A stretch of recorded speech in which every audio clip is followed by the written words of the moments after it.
Olá, sejam todos bem-vindos mais uma vez nesse nosso pequeno instante de estudos, aqui no grupo de estudos Irmã Angélica. Estamos estudando o Livro dos Espíritos, estamos no livro 2, Mundo Espírita ou dos Espíritos, capítulo 6 da Vida Espírita, e a gente está tratando do tema As Relações no Além-Túmulo. Essa é a segunda parte desse tema, desse capítulo, e a gente continua hoje a partir então da pergunta número 280. E a pergunta número 280 do Livro dos Espíritos diz assim: de que natureza são as relações entre os bons e os maus espíritos? E a resposta: os bons se ocupam em combater as más inclinações dos outros e fim de ajudá-los a subir. É a sua missão.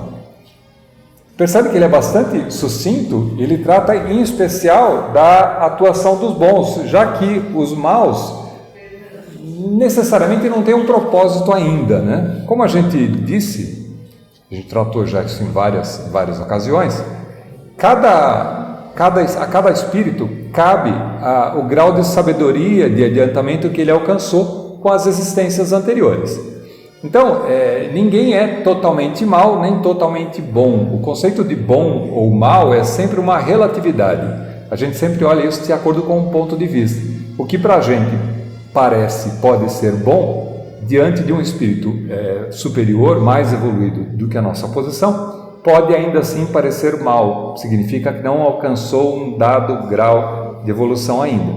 Então, quanto mais evoluído o espírito, mais ele tem consciência do trabalho que ele deve executar e mais ele se satisfaz em ajudar aqueles que estão ainda em ascensão. Daí então que a gente sempre coloca os espíritos bons como aqueles que saem em auxílio àqueles outros espíritos que ainda precisam de ajuda.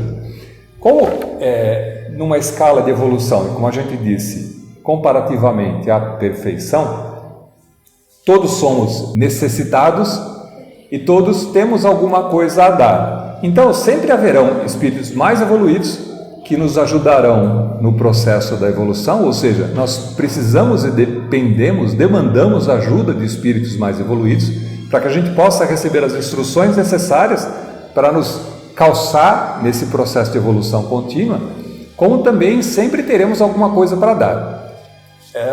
A gente já disse algumas vezes também que aquele que, para se considerar espírita, acha que precisa ter atingido a perfeição, esse vai ser um não espírita durante o tempo todo, porque a perfeição é inatingível, né? Nós somos perfectíveis, nós nos tornamos cada vez melhores, mas em dado grau de evolução somos todos imperfeitos, somos todos ainda aprendizes contínuos.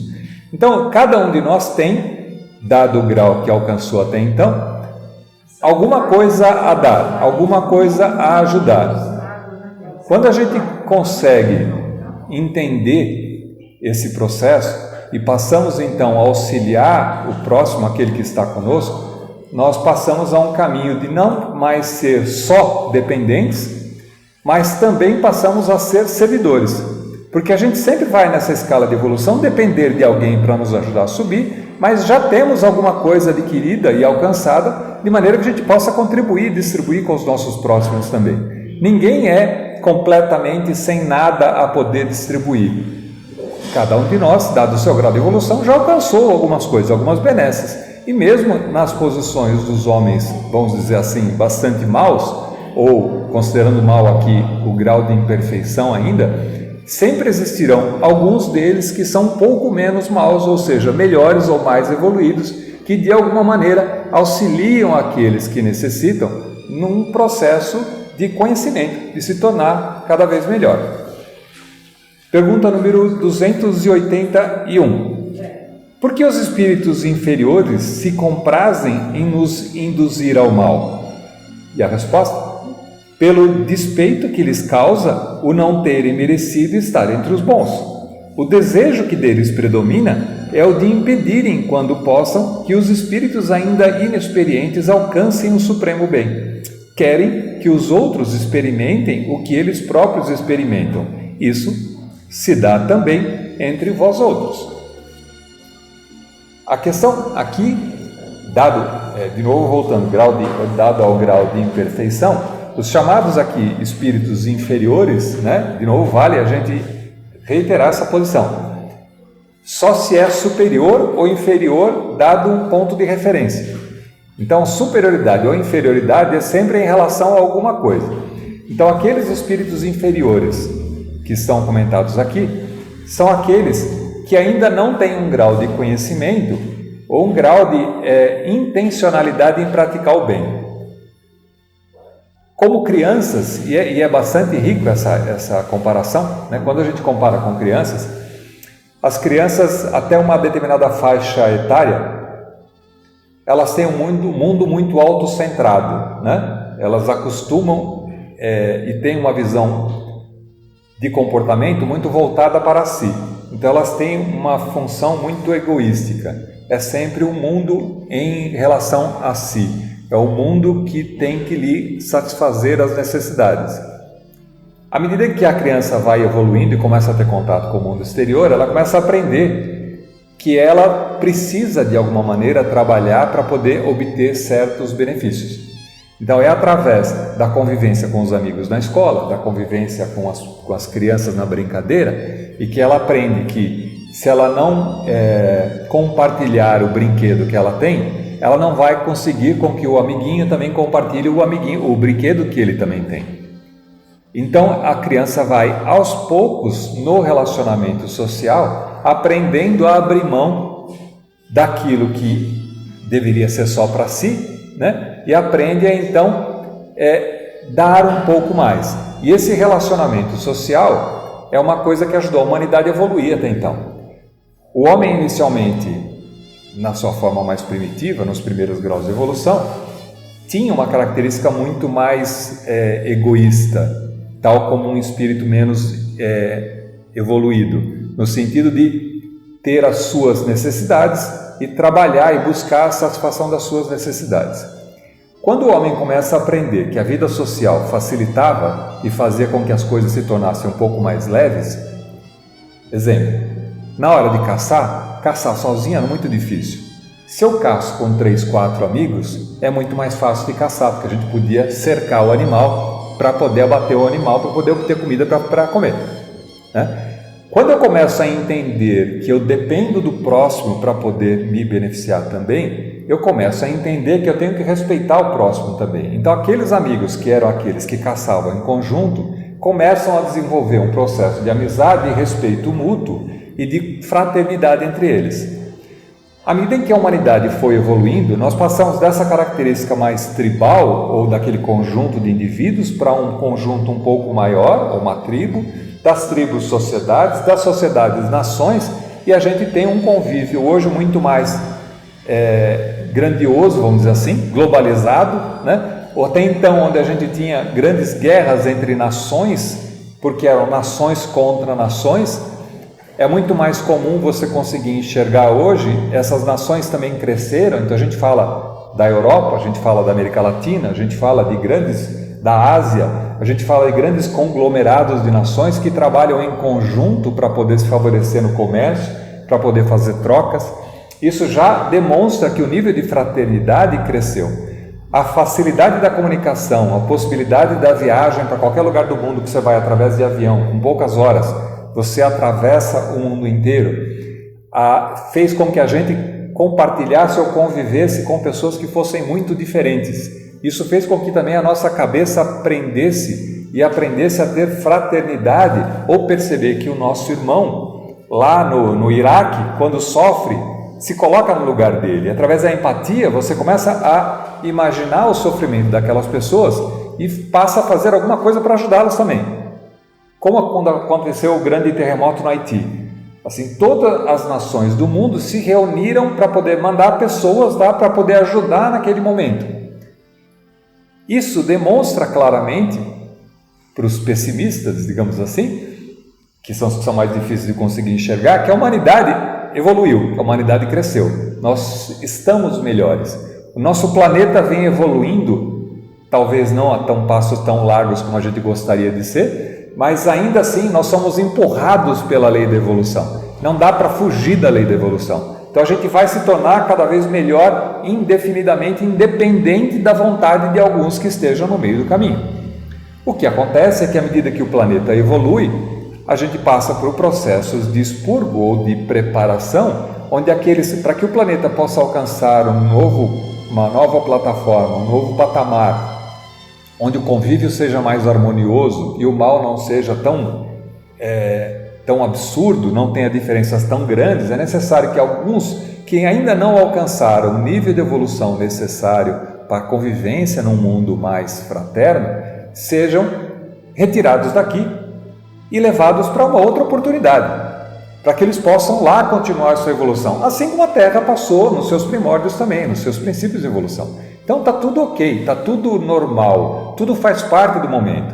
As cores são mais gritantes, são muito fortes agora, porque a gente está justamente nas provas finais. Nós estamos num momento onde cada um está sendo colocado à prova de que maneira que reage diante das dificuldades. O Espiritismo nunca trouxe para ninguém facilidades, nunca resolveu ou tirou as pedras da frente, mas ajudou a caminhar por entre as pedras, ajudou a te dar... De novo, voltando nessa questão, uma vez um colega do curso de educação mediúnica disse que o Espiritismo para ele tinha sido tal como uma sandália, né? A sandália não retira as pedras do caminho, mas elas facilitam que você machuque menos os pés ao caminhar. E é uma metáfora bastante interessante e inteligente, porque quem considera que através do Espiritismo vai resolver todos os seus problemas, acaba se achando um tanto quanto decepcionado, porque muitas vezes o que acontece é ao contrário, porque a posse do conhecimento, o conhecimento da espiritualidade, do relacionamento com a espiritualidade, com a divindade, traz para a gente uma fortaleza tal que muitas vezes nos prepara para carregar problemas maiores. E através do enfrentamento desses problemas maiores que nós adquirimos a musculatura espiritual necessária para que a gente possa avançar no processo de evolução. Então nada é perdido. À medida em que a gente se prepara cada vez mais a gente vai aproveitar melhor essa estadia, essa vivência nesse plano encarnado, para que a gente possa sair daqui mais evoluído. Só que não existe almoço grátis. Se você quiser desenvolver musculatura, você tem que carregar muito peso. Então é assim que a gente adquire musculatura espiritual, carregando o peso dos problemas que a vida nos traz. O Espiritismo dá para a gente essa consciência de que esse trabalho, de que esse enfrentamento dos problemas e das dificuldades não são em vão, que cada um deles traz para a gente o que a gente precisa para poder se livrar dos problemas, se livrar das infelicidades que porventura a gente enfrente ainda. Se a gente recebe por consequência, através da lei da ação e reação, se os problemas que a gente passa são originados por nós mesmos, ou nessa vida, ou em vidas anteriores, também traz para a gente uma garantia de que à medida em que a gente escolhe melhor as sementes que a gente planta agora, a colheita está muito mais garantida. A colheita só pode provocar para a gente boas colheitas no futuro. Então essa é uma garantia na mesma lógica, da lógica que permite e que demonstra a justiça divina. Continuando, pergunta número 282, diz assim: como se comunicam em si os espíritos? E aí a resposta: eles se veem e se compreendem. A palavra é material e o reflexo é o reflexo do espírito. O fluido universal estabelece entre eles constante comunicação. É o veículo da transmissão de seus pensamentos, como para vós o ar é o som. É uma espécie de telégrafo universal que liga todos os mundos e permite que os espíritos se correspondam de um mundo a outro. A gente já viu em algumas outras perguntas, acho que nesse mesmo capítulo, na medida em que estamos encarnados, dependemos da vibração sonora, ou seja, dependemos do ar para que a gente possa escutar. E com isso, quando o aparelho auditivo não funciona direito, a gente perde a audição, porque dependemos de captar as vibrações. No nível espiritual, não existe mais as cordas vocais, não existe mais a vibração colocada no ar, já que estamos no meio imaterial. A comunicação se estabelece através do pensamento. Então, através do pensamento, a transparência do pensamento já não é mais possível enganar, ou já não é mais possível não deixar claro aquilo que você está pensando, e a comunicação se estabelece de uma maneira muito mais franca. Então é normal que os espíritos se comuniquem através do pensamento. É como acontece muito, e isso é bastante comum também nos processos de comunicação mediúnica, quando não se depende de uma língua para se falar. Às vezes, algumas comunicações vêm de espíritos que são de outras terras, e você percebe que são de outras terras pela maneira, pela vida que tiveram, pela maneira, pelos tratos como ele se mostra, mas a comunicação se estabelece francamente da mesma maneira que nós possamos entender, porque a comunicação mediúnica se dá através do pensamento, não se dá através da palavra. Então não dependemos da palavra ou de uma língua específica para se comunicar. A gente se comunica através do pensamento. Você imagina num meio onde não existe a palavra, na medida em que a palavra não é mais física, mas existe o pensamento.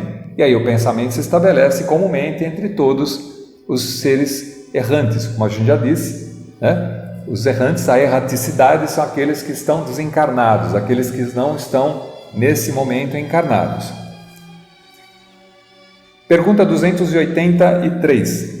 Podem os espíritos reciprocamente dissimular os seus pensamentos?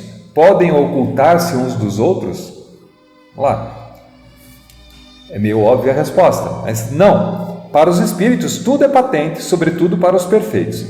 Podem afastar-se uns dos outros, mas sempre se veem.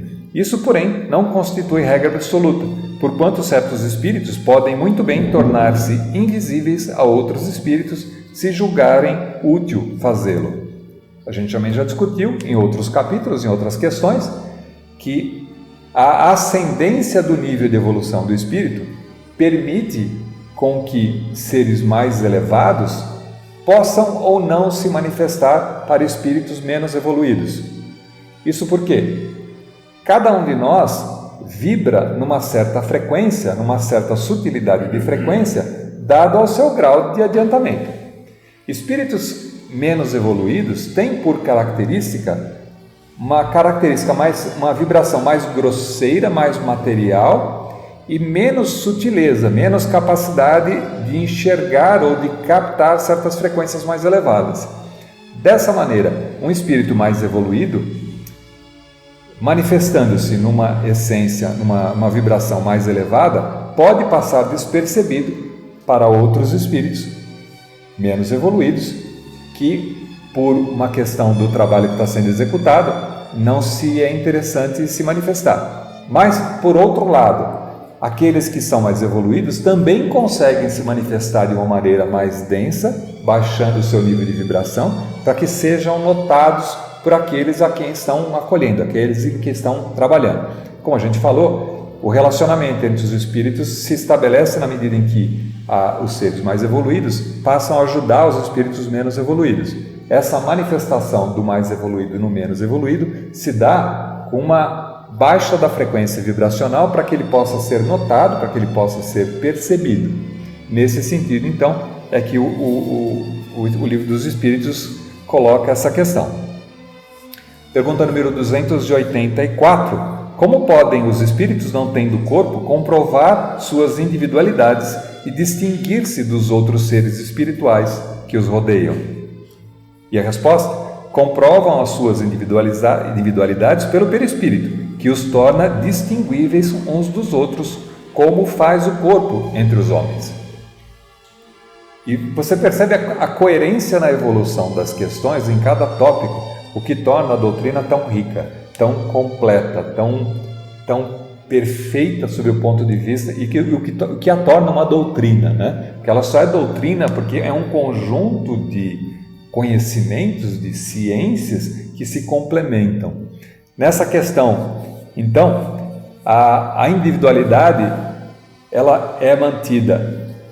Se a gente volta um pouco mais, no nível encarnado, nós nos reconhecemos individualmente pela visão, a gente reconhece as pessoas e consegue olhar para as pessoas e falar: você é fulano, você é ciclano, poxa vida, você é aquele cara que outro dia falou comigo, então, a gente se reconhece por memória no relacionamento com as outras pessoas pela visual, pela forma que a gente tem.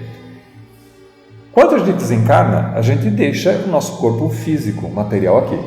E a gente segue para a espiritualidade com o perispírito, com o corpo sutil, que ainda é um corpo material, de matéria mais sutil, menos densa, mas ainda assim material, dada a sua dependência do próprio planeta. A gente também já falou sobre isso.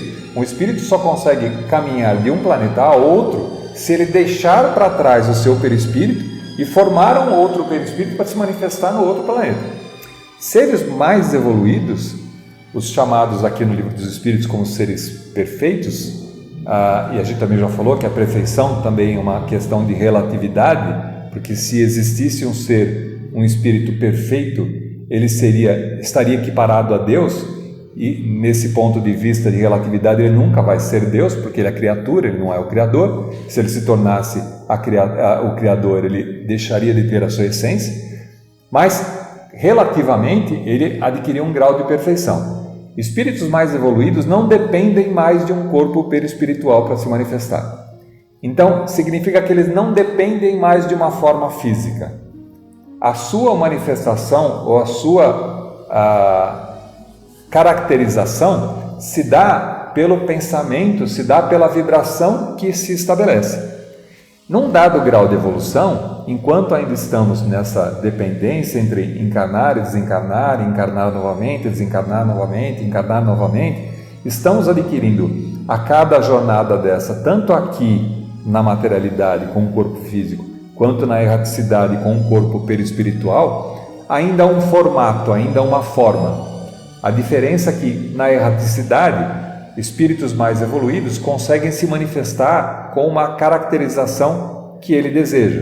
Então ele pode se manifestar na espiritualidade não só com a sua última existência, mas escolhendo qualquer de uma existência que ele possa ter tido ou formatando uma aparência que lhe seja mais adequada para o trabalho que ele está sendo feito. Logicamente, só espíritos que alcançaram essa possibilidade conseguem se manifestar dessa maneira, né? Dado que, quando o espírito está para reencarnar, de novo, ele precisa perder aquele corpo perispiritual, que tem a formatação antiga, para formar um novo corpo, que não será a mesma forma que ele tinha na vida passada. Então, fica claro aqui também que existe a morte a morte do espírito desencarnado para reencarnar novamente, quer dizer, deixar o corpo perispiritual para tomar um novo corpo e fazer uma nova formatação. E aí sim, forma-se um novo perispírito que dá forma a um novo corpo físico que se manifesta. Então essa dependência que a gente tem ainda da forma, da ideoplastia, de como é que a ideia se estabelece, como é que o reconhecimento se dá, é necessária dado o nosso atual grau de desenvolvimento.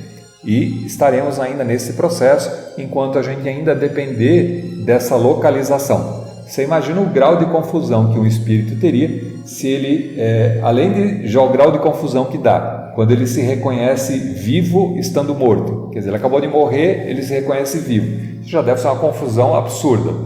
Se ele não se reconhecesse nem com a última forma passada, aí então ia dar um nó na cabeça. A espiritualidade ia ter metade de psicólogo e metade de doente, porque todo mundo ia precisar de um tratamento para poder se reconhecer e poder se localizar. Então, a formatação, a manutenção da aparência da última existência dá ao espírito desencarnado a sua consciência do ser, aquilo que lhe é mais próprio para reconhecer, eu continuo sendo eu mesmo, estou aqui ainda. Seguindo um pouco mais adiante ainda, pergunta número 285. Os espíritos se reconhecem por terem coabitado na Terra? O filho reconhece o pai, o amigo reconhece o amigo? E a resposta? Perfeitamente. E assim, de geração em geração. E é muito interessante isso, porque Lógico, a gente espera e aguarda ansiosamente encontrar aqueles que foram nossos convíveres, aqueles que viveram conosco nessa existência aqui, porque é a nossa esperança de poder encontrar pessoas que nos foram caras, que nos foram amigas, que nos foram conhecidas, né? Isso só é possível se a pessoa ainda tiver com a mesma aparência do outro lado, senão eu também não vou reconhecer, né? Além disso ainda, existem certas simpatias que acontecem que muitas vezes não estão na lembrança dessa última existência, mas são lembranças de existências anteriores. Da mesma maneira que a gente tem simpatia por pessoas que você encontra e mesmo sem ter nenhuma convivência antes, você fala, nossa, parece que eu te conheço há tanto tempo, né? Parece que te conheci a vida inteira. A gente se conhece há uma semana, mas puxa vida, tem tanta afinidade, tem tanta... que parece que, né, você deve ter sido meu irmão na vida passada. Então existe um certo reconhecimento pela vibração, pela personalidade, de maneira que já denuncia para a gente que existe uma pré-existência dessa condição e que é provável que chegando na espiritualidade a gente vai encontrar vários amigos que não são amigos da última existência, mas são amigos de existências anteriores, são aqueles que já ocuparam papéis de pais, de mães, de tios, né, de colegas, já que ninguém é pai nem mãe, estamos pai, mãe, amigos, irmãos, né? A gente não sabe, esse papel que é executado na existência terrena é simplesmente um papel para favorecer as experiências necessárias para a nossa evolução. Então podemos hoje ser homem e ter sido mulher na existência anterior, ou ser mulher e ser homem na próxima existência, ou sermos filhos e se tornarmos pais na próxima existência. O papel que a gente vai executar está muito mais ligado às nossas necessidades kármicas de evolução e de resolução dos problemas que a gente tem, do que uma certa característica, porque senão seríamos filhos sempre filhos dos mesmos pais, seríamos sempre maridos ou esposas, seríamos sempre irmãs, irmãos. Para que essa relação, esse relacionamento, ele é unicamente dessa existência. Há de se haver uma reconfiguração necessária para que os problemas fossem solucionados, para que a gente possa continuar nosso processo de evolução. Item A da pergunta 285. Como os que se conheceram na Terra se reconhecem no mundo dos espíritos? A gente um pouco já respondeu a questão. Vemos a nossa vida pretérita e lemos nela como em um livro, vendo-a a dos outros amigos e dos nossos inimigos, aí vemos a passagem deles da vida corporal a outra, quer dizer, existe uma continuidade na memória, primeiro na memória mais recente, que é a vida anterior, e depois, à medida em que isso vai se estabelecendo e na posse da consciência, o espírito pode também alcançar memórias de vidas anteriores, à medida em que ele vai se tornando mais cônscio da situação que ele está, para ele poder fazer um melhor cômputo, um melhor cálculo daquilo que ele precisa reconhecer e mudar. Pergunta 286. Deixando seus despojos mortais, a alma vê imediatamente os parentes e amigos que a precederam no mundo dos espíritos? Vamos ver. Imediatamente, ainda aqui, não é o termo próprio. Como já dissemos, é-lhe necessário algum tempo para que ela se reconheça a si mesma e se alije do véu material.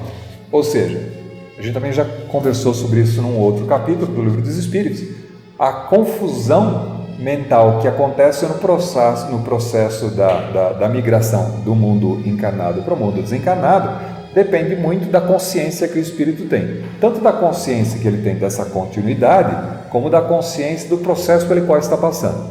Logicamente, se ele passa por uma doença muito grave, onde a sua consciência estava muito reduzida, acometida, esse processo de migração para a espiritualidade demanda ainda um certo período de refazimento, de ganhar consciência novamente, liberando aquela pressão que a doença exercia enquanto aqui encarnado, até que ele toma consciência. Quanto mais evoluído o ser, quanto mais ele aproveitou essa existência, quanto mais preparado ele está para esse processo de migração, mais rapidamente ele se coloca na espiritualidade, mais cônscio da sua situação, menos confusão mental, mais cônscio de si mesmo, e por causa disso também mais rápido é o processo de adaptação dele na espiritualidade. Agora, tudo isso depende da necessidade que a entidade tem, que o espírito tem, para poder se recolocar e poder continuar a sua jornada. Pergunta número 287. Como é acolhida a alma no seu regresso ao mundo dos espíritos? E a resposta? A do justo, como bem-amado irmão, desde muito tempo esperado. A do mal, como um ser desprezível. É lógico, a gente vai colher sempre os frutos daquilo que a gente plantou.